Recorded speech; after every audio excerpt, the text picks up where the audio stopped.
More of Northern Australia's critical minerals wealth will be needed to drive that global transition to decarbonisation. Capturing that opportunity must significantly benefit regional communities and industries. One of the major tools with which we can accelerate economic growth and population across the north is the Northern Australia Infrastructure Facility. Since 2016, the NAIF has backed 15 resources projects in Northern Australia with a total loan value of over $2 billion, creating over $24 billion in economic benefit.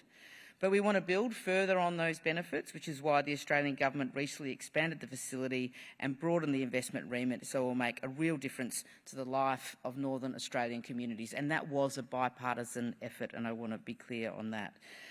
Regional and Northern Australia is much more than mining, as anyone here at this summit knows. But resources are a major component of Northern Australian economy and a huge contributor to our national economy. In the financial year just ended, our resources and energy export earnings, led by coal, iron ore, gold, aluminium and gas, are forecast to hit a record $459 billion. Much of the future growth in the resources sector will be in Northern Australia. Australia is a long-established, reliable and efficient supplier of iron ore, gas and metallurgical coal. We're the world's #1 producer of lithium and a top 5 producer of cobalt and rare earth elements. All of these are essential for clean energy technologies. The global energy transition now underway presents us with a priceless opening to grow our resources industry, boost our value-adding capabilities and contribute meaningfully to global decarbonisation. We're already witnessing a new mining boom off the back of unprecedented global demand for our critical minerals, and I know at this year's Diggers and Dealers Forum just the other week, there were more critical minerals hopefuls in attendance than gold miners. The Albanese government wants to ensure investments from government facilities and programs of regionally focused initiatives do create new economic opportunities for the bush, opportunities that reach into all regional communities. We should also respect and celebrate the fact that we share this land with the oldest continuous culture on earth, and that is why we support the implementation of the Uluru Statement from the Heart and why we encourage the private sector to forge genuine partnerships with Indigenous communities, as many have been doing for many years.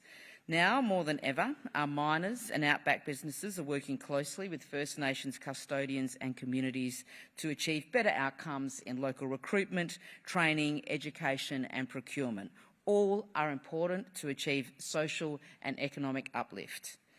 Western Australia is a perfect example for the whole nation of how listening to Aboriginal people only makes us better. Here in WA, all major projects have long required consultation with traditional owners for approval. Not before time, extensive consultation and agreements with Indigenous traditional owners is a standard and important part of doing business when developing a resources project.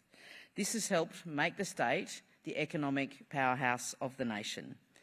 So in that spirit, I would like to thank that long list of resource companies who have come out in strong support of voting yes to the referendum which will recognise Indigenous Australians in the Constitution through a voice to Parliament. As the resources sector is the largest employer of First Nations people, it makes sense that that sector would advocate in the interests of an important part of their workforce. Only when we share the benefits of economic development equitably can we be said to be a truly progressive and inclusive nation. To conclude, our regions have sustained the nation. They have made us safe, prosperous and secure. And the bush will be prominent in word and deed as we grasp new economic opportunities to build a productive, sustainable and livable future.